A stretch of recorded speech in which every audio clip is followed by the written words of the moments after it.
दिया और जमुना जी को शुद्ध किया। शरद ऋतु में वन बड़ा सुंदर हो जाता है और कृष्ण बलराम जी के साथ वन के भीतर गौएं चराते हुए बांसुरी पर मधुर मधुर तान छेड़ते हैं और उसे वेणु गीत के रूप में कहा गया है। पीड़म नटवर वपो कारणयो कर्णिकारम बिभ्रद्वास कनक कपिशं वैजयन्ती च माला रंध्रान् वैणो रधर सुदया पूरयन् गोपवृन्दे वृन्दारण्यं स्वपदरमणं प्राविशद् गीतकीर्ति। और भगवान का मधुवन में वंशी बजाते हुए कैसी छवि बन रही है। मोर पंख का मुकुट लगाए हुए हैं और कानों में पुष्पों के कुंडल, पूरा का पूरा प्राकृतिक श्रृंगार किए हुए हैं भगवान। और वृंदारण्य में, वृंदावन में अपने ही कदमों का भ्रमण करते हुए भगवान घूम रहे हैं। इस प्रकार की छवि। और इधर क्या है, गोप बालाएं माता गौरी की पूजन करती है, कात्यायनी देवी की पूजन करती है श्री कृष्ण को अपने पति रूप में पाने के लिए।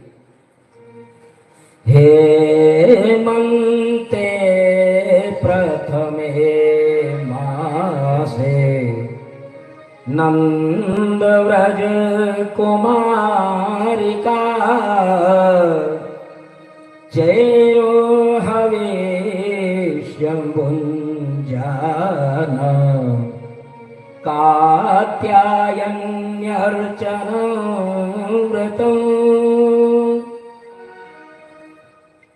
सुखदेव जी कहते हैं कि गोप कन्याएं हेमंत ऋतु में, हेमंत ऋतु के प्रथम मास में ब्रह्म वेला में यमुना तट पर आकर बालुका की, जगदम्बा की मूर्ति बनाती, चंदन पुष्प नैवेद्य धूप दीप भेंट फल चावल आदि से पूजा करके और प्रार्थना करती थी मैया की। जो कुमारी कन्याएं होती है उनके विवाह में कुछ बाधा आई या नहीं भी आई तो भी अगर इस मंत्र का जाप वो करेंगी तो उन्हें अच्छा वर मिलेगा, शुभ वर मिलेगा, भगवती कात्यायनी की कृपा होगी। और इस प्रकार कहते हैं कि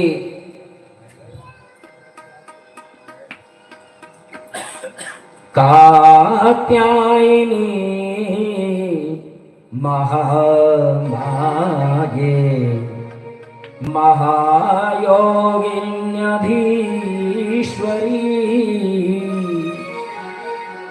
नंद गोप सुतम देवी पतिं में कुरुते नमः। हे कात्यायनी माँ, हे महामाया, हे महायोगियों की अधीश्वरी, नंद गोप का सुत श्री कृष्ण, हे देवी उन्हें हमारा पति करें। इस प्रकार की भावना लेकर के और भगवती की पूजा करती थी। एक माह तक भली प्रकार पूजा करके श्याम सुंदर ही हमारे पति हों, ऐसी प्रार्थना की। एक दिन प्रतिदिन की भांति यमुना तट पर जाकर के वस्त्र उतार करके भगवान श्री कृष्ण का गुणगान करती हुई जल क्रीड़ा करने लगी। तासां वासा शुपादाय नीपमारुह्य सत्वरा हसद्धि प्रहसन् बाले परिहास संवाचः।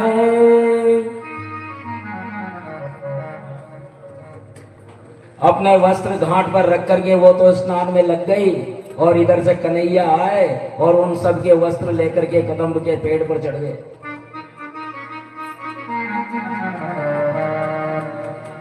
सब गोपिकाओं के वस्त्र लेकर के और वस्त्र पेड़ पर चढ़ गए, और पेड़ पर चढ़ करके फिर बांसुरी बजाने लगे, बांसुरी बजाने लगे। बांसुरी की आवाज सुन करके और गोपिकाएं देखती है कि अरे कन्हैया ने हमारे वस्त्र चुरा लिए हैं, अब क्या करें। तो फिर कहती है कन्हैया हमें वस्त्र दो, हमारे वस्त्र दो। कि देखो ऐसा है, बाहर आओ और वस्त्र पाओ। गोपिकाओं ने कहा रे कन्हैया ऐसा अत्याचार मत करो, ठंड पड़ रही है, ठंड में बिजली जा रही है, और वो आधी गले तक पानी में डूबी हुई और कन्हैया से कह रही हैं दे दो मारो चीर मुरारी माधो, मरी रे शरम की मारी माधो। दे दो मारो चीर मुरारी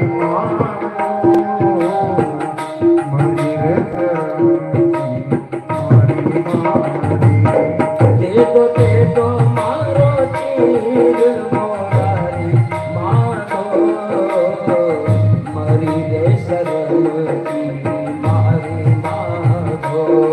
दे दो मारो चीर मोरारी माधो, मरी रे शरम की मारी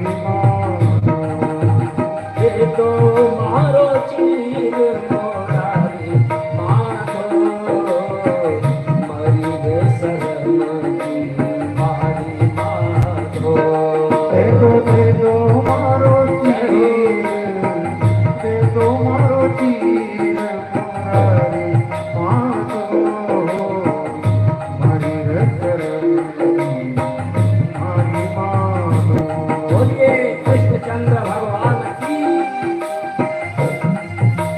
हे श्याम सुंदर दे दो मारो चीर मोरारी माधो, मरी रे शरम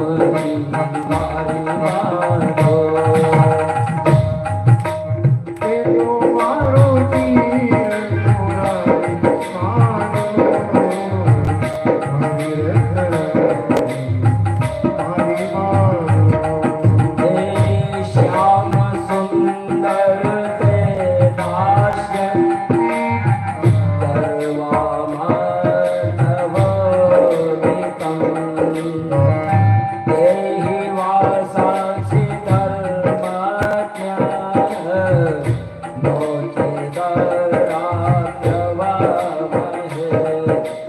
दे दो मारो चीर मोरारी माधो, मरी रे शरम की मारी माधो।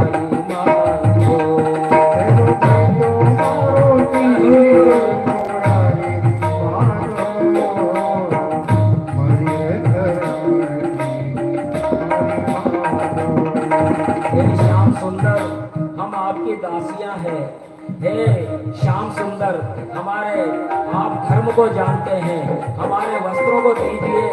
और इस प्रकार कन्हैया कहते हैं, मानयं भोक्तास्त्वां नंद गोपसुतं प्रियं जानिमोङ्गव्रजसाध्यं देहि वांससिते पिता। दे दो मारो चीर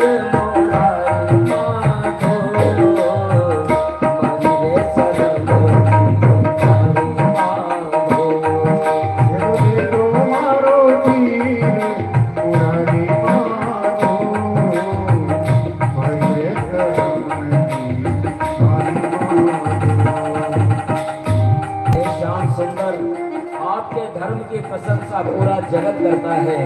हे प्रभु, इतना अत्याचार मत करो, हमें हमारे वस्त्र दो। तो भगवान श्री कृष्ण ने कहा, बोलिए चीर के चुरैया की।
भगवान कहते हैं कि अगर मेरी दासी मानती हो अपने आप को तो बाहर आओ और अपने वस्त्र लो।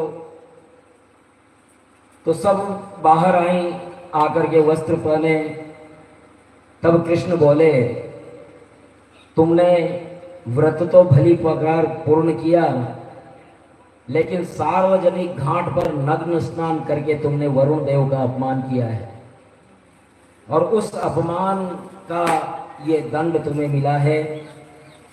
अधिष्ठात्र वरुण देव का अपमान किया और यमुना जी का भी अपमान किया है। अतः इस दोष की शांति के लिए अपने हाथ जोड़ करके सिर के लगाओ, झुक करके प्रणाम करो।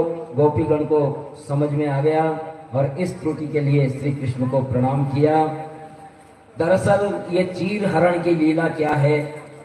ये लौकिक लीला नहीं है, ये अलौकिक लीला है। जैसा कि पहले भी बता दिया गया है कि गोपिकाएं कोई साधारण जीव नहीं है। गोपिकाएं सिद्ध ऋषि महर्षि हैं, जिन्होंने अनंत जन्मों तक भगवान की तपस्या करके गोपी का रूप पाया है। और दूसरे शब्दों में हम समझें तो ये गोपी और कोई नहीं, गौ कहते हैं इंद्रियों को, और जो इंद्रियों में घिरा हुआ है, 10 इंद्रियों में घिरा हुआ है, वो है गोपी। चाहे वो नारी है चाहे पुरुष है, जो इंद्रियों में घिरा हुआ है वो गोपी है। और हम सभी इंद्रियों में घिरे हुए हैं, 10 इंद्रियों के वश में हैं हम, और हम गोपी हैं। जब ये इंद्रियों का पर्दा, ये शरीर पर्दा है, ये इंद्रियों का पर्दा जो हमारी आंखों के, जो हमें अपने आप को नहीं देखने देता, क्योंकि हमारी आत्मा तो वही परमात्मा है। हमारी जो आत्मा है ना, वह वही परमात्मा है, लेकिन ये 10 इंद्रियों का पर्दा ऐसा पड़ा हुआ है कि हमें हमारा ही दर्शन नहीं हो पाता। यानी हमारा कौन? हमारा वही कन्हैया। उसका दर्शन नहीं हो पाता। जब ये इंद्रियों का पर्दा हटता है तब उसके दर्शन होते हैं। और ये इंद्रियों का पर्दा, सांसारिक विषय वासनाओं का पर्दा हटाने की लीला है, ये चीर हरण लीला। अगर इसको लौकिक दृष्टि से समझेंगे तो पता नहीं क्या क्या समझ लेते हैं, जैसे मूर्ख लोग समझते हैं। लेकिन ये वो लीला नहीं है, ये अलौकिक लीला है। ये जीवात्मा और परमात्मा के मिलन की लीला है। बोलिए कृष्ण कन्हैया लाल की। इस प्रकार समस्त कर्मों के साक्षी श्री कृष्ण को नमस्कार करने में, हम कोई भी पूजा करें, कोई भी काम करें, कोई भी अपराध हो गया तो भगवान कृष्ण को प्रणाम करने से बहुत बड़ा प्रायश्चित्त हो जाता है, सारे अपराध माफ हो जाते हैं। लेकिन हमने अगर ये सोच लिया कि सुबह से लेकर के शाम तक पाप करने और शाम को भगवान का नाम ले लेंगे, छुट्टी, दूसरे दिन नए पाप, क्योंकि शाम को भगवान का नाम लिया खत्म।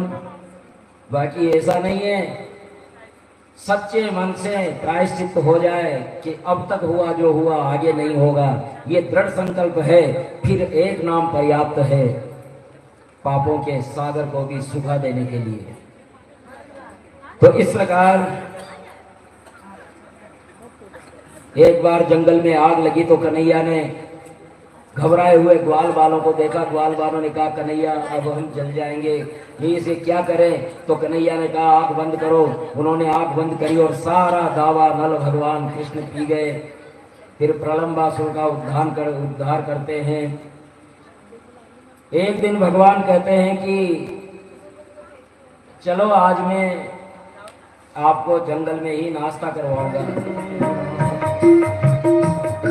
जय हो।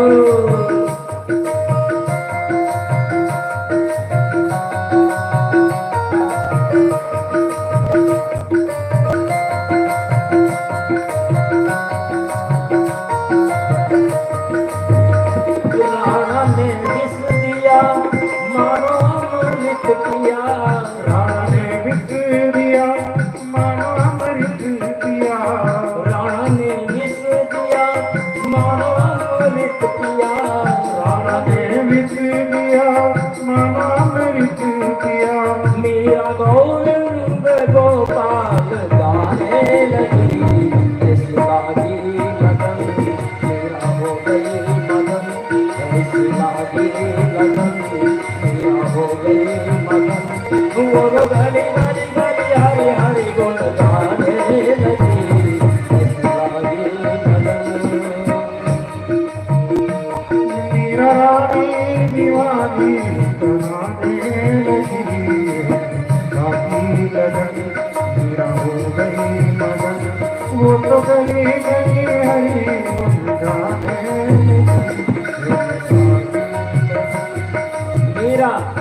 बचपन में जब उन्होंने देखा, बचपन में उन्होंने देखा कि कोई बारात जा रही है और घोड़ी पर दूल्हा है, तो दूल्हे को देख करके माता से बोली ये कौन है माँ, कि ये दूल्हा है, अपनी वो फलानी बच्ची है ना उसका दूल्हा है।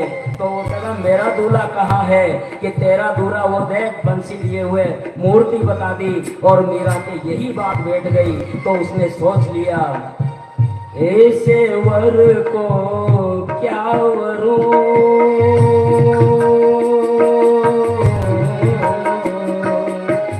ऐसे वर को क्या वरूं, जो जन में मर जाए, जो जन में मर जाए, वर वरूं गोपाल को, वर वरूं गोपाल को। मारो छुड़ लो अमर हो जाए, मारो छुड़ लो अमर हो जाए। शिवा की लगन मेरा हो गई मगन, शिवा की लगन मेरा हो गई मगन। वो तो गली गली गली हरि हरि गुण गाने लगी, जोगन चली नानों में पली, बन जोगन चली मेरा रानी दीवानी गाने लगी, कृष्णा की लगन ना कहे मेरो गिरधर नागर, मीरा कहे मेरो गिरधर नागर, गिरधर नागर प्यारो गिरधर। तोहरे दरस में तो हो गई बावरी, तोहरे दरस में तो हो गई बावरी। दूर नगरी बड़ी दूर नगरी, दूर नगरी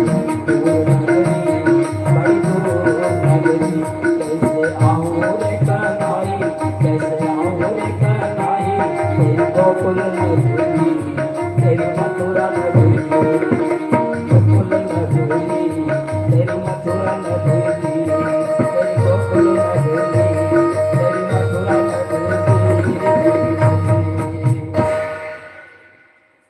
मीराबाई के पति तो बड़े सज्जन थे, उनकी तरफ से मीराबाई को कभी कोई परेशानी नहीं हुई, लेकिन कन्हैया की ही कृपा थी।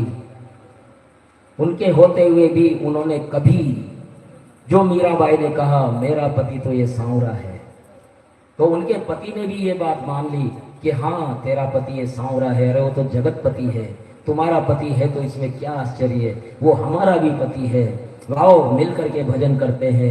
पति तो ऐसे थे, लेकिन दुर्भाग्य था कि वो स्वर्गवासी हो गए। और जो मीराबाई के देवर थे वो बड़ा अहंकारी था, और उसका मीराबाई का सज्जनों संतों के साथ में घुलना मिलना अच्छा नहीं लगता था। तब मीराबाई द्वारका पर पहुंच जाती है, और द्वारका में एक मंदिर है मीराबाई का। कहते हैं कि जब राणा उनको लेने के लिए गए तो कन्हैया के मंदिर में बंद होकर के मीराबाई इतनी नाची, इतनी नाची, इतनी नाची कि कन्हैया का मुख खुला मूर्ति का, और मूर्ति सशरीर उसमें समा गई मीराबाई। और इस प्रकार सशरीर जाने वाली मीराबाई प्रथम महिला हुई, प्रथम ये कवित्री भक्त महिला हुई।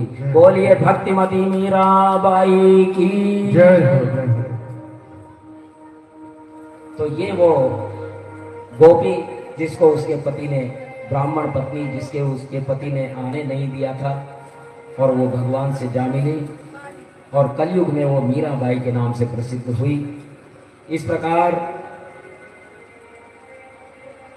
ब्राह्मण पत्नियों का ये करते हैं। परीक्षित सुखदेव जी महाराज कहते हैं कि ज्ञान और भक्ति का वर्धन करने वाली एक लीला का मैं वर्णन करता हूं। गौ का अर्थ इंद्रिय है, इंद्रियों का वर्धन त्याग में है, भोग से इंद्रियां क्षीण होती है। और जब पर्वत पूजा यानी प्रकृति की पूजा है, गोवर्धन पूजा में एक और विशेष बात यह है कि इसमें पूज्य और पूजक एक हो जाते हैं। पूज्य पूजक का एक होना यानी अद्वैत का सार है, तभी रासलीला में प्रवेश मिलता है। जब तू ही तू रह जाए मैं न रहूं, तब रासलीला में प्रवेश मिलता है। भगवान अतितत्रैव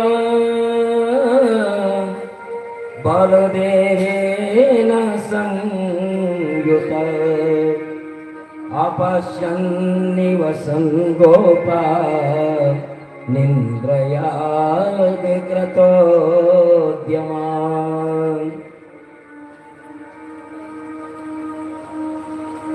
कन्हैया ने देखा कि ब्रजमंडल के सभी बुजुर्ग लोग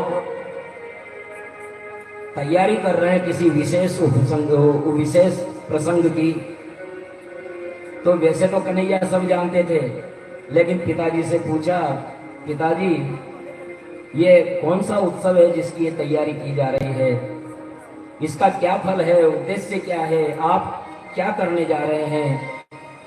तो वो शास्त्र सम्मत है अथवा लौकिक है, बताएं तो सही। क्या किसी शास्त्र में इस अनुष्ठान का, इस उत्सव का कोई उल्लेख है क्या? नंद बाबा ने कहा,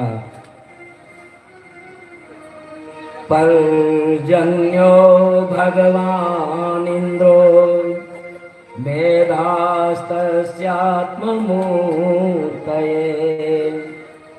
ते विवर्षन्ति भूतानां प्रीणनं जीवनं तया। देख बेटा, हम कृषि जीवी हैं और गौधन जीवी मनुष्य हैं, इसलिए क्योंकि वर्षा अच्छी होगी तो हमारे पशुओं के लिए चारा होगा, हमारे लिए खेती बाड़ी अच्छी होगी, इसलिए हम इंद्र की पूजा कर रहे हैं। कृष्ण भगवान ने कहा कि पिताश्री, कर्म प्रधान विश्व करी राखा, जोश जस करई सो तस फल चाखा। कर्म प्रधान है, ये इस तरह इंद्र की पूजा कोई मतलब नहीं है। अरे इससे अच्छा तो गिरिराज की पूजा करो, गिरिराज की पूजा करेंगे तो वो हरे भरे हो जाएंगे, हमारी गायों के लिए चारा होगा, और प्रकृति अगर हरी भरी होगी तो मेघ को तो बरसना ही होगा। जहाँ हरियाली ज्यादा होगी वहीं वृक्ष वर्षा अधिक होती है, इसलिए ये ठीक नहीं है। कर्मण्येवाधिकारस्ते मा फलेषु कदाचन मा कर्म फल हेतुर्भू मा ते संगोस्त्वकर्मणि। जब कर्म के अनुसार ही फल मिलना है तो इंद्र क्या करेंगे? कर्म तो हमारे ऐसे हैं, गोवर्धन नग्न होता जा रहा है, प्रकृति से हम वनस्पति को हटाते जा रहे हैं, तो वर्षा कहां से होगी? इंद्र पूजा से श्रेष्ठ तो धरती और पर्वत की पूजा है। गिरिराज के श्रृंगार पूजा से सब मंगल होगा। सत्वरजस्तमइति स्थित्युत्पत्त्यन्त हेतवः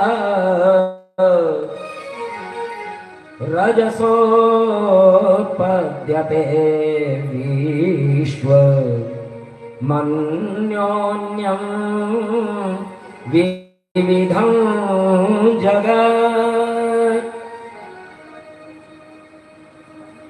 ये सृष्टि जो है ना, ये त्रिगुणात्मक है और चराचर उसकी जीविका चलती है, इसमें इंद्र का कोई काम नहीं है। पिताजी, हम वनवासी हैं, वन पहाड़ हमारे देव हैं और हमें इनकी पूजा करनी चाहिए, वे ही हमारे रक्षक पालक हैं। इसलिए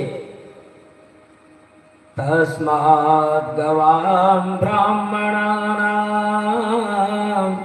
द्रेश्चारभ्यतां मख य इंद्रराग संभारा तेरयं साध्यता मख। इस प्रकार इंद्र याग की तैयारी को गोवर्धन पूजा की तरफ मोड़ दिया कन्हैया ने, और नंद बाबा आदि गोपों ने प्रसन्नता से उन कन्हैया की बात मान ली। संपूर्ण समाज गोवर्धन पहुंचा गिरिराज जी के यहाँ, और वहां पहुंच करके और गोपों गायों को आगे करके गोवर्धन की प्रदक्षिणा की गई पहले, और अभिषेक हेतु यमुना जल लाया गया। लेकिन कहां तक लाए?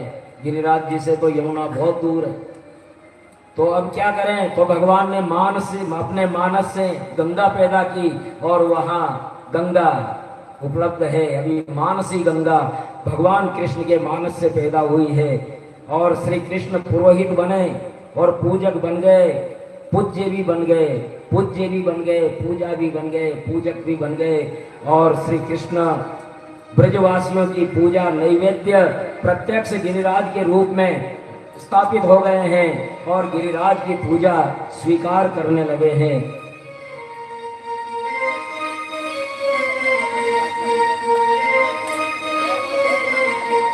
इस प्रकार गिरिराज गोवर्धन की पूजा होने लगी है, और यजमान गण आ जाए और गोवर्धन की पूजा करें। गोवर्धन की पूजा के लिए कान्हा जा बैठे पर्वत पर, खुद ही गोवर्धन बन थे। कान्हा जा बैठे पर्वत